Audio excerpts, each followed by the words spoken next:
என்னன்னு கூட எடுத்துக்கொள்ளுங்க.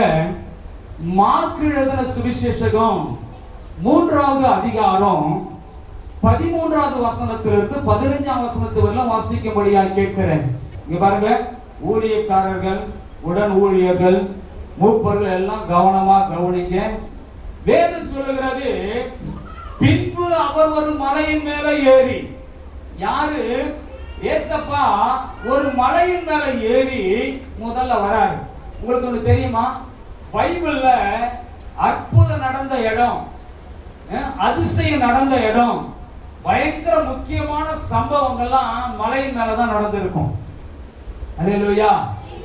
உலகத்தை கர்த்தர் அழிக்கிறாரு, அழிச்சு அதுல சிலர் காப்பாத்த நினைக்கிறாரு.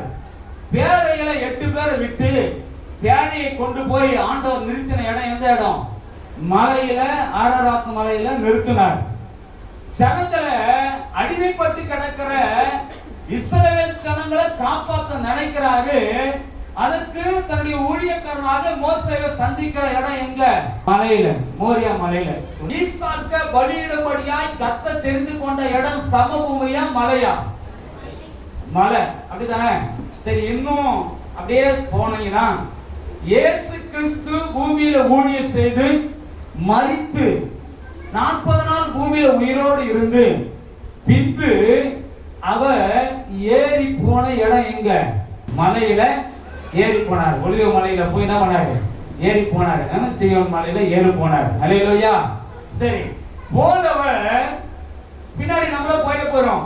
திருப்பி பூமிக்கு வர போறாரு, அப்படிதானே? பகிங்கிற வருகையில அவரும் அவரோடு கூட சேர்ந்த தூதர்களும் நாமும் வரப்போகிற இடமும் எங்கதான்? அதே மலையில. அப்ப முக்கியமான சம்பவங்கள் எங்கதான் நடக்கும்?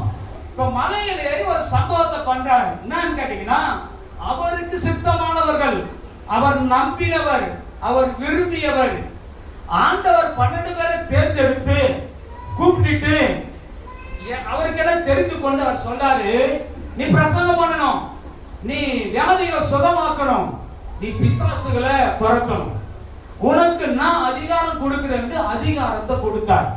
இப்ப அவர் கொடுத்த அதிகாரம் உன்னிலிருந்து செயல்படுதா இல்லையா?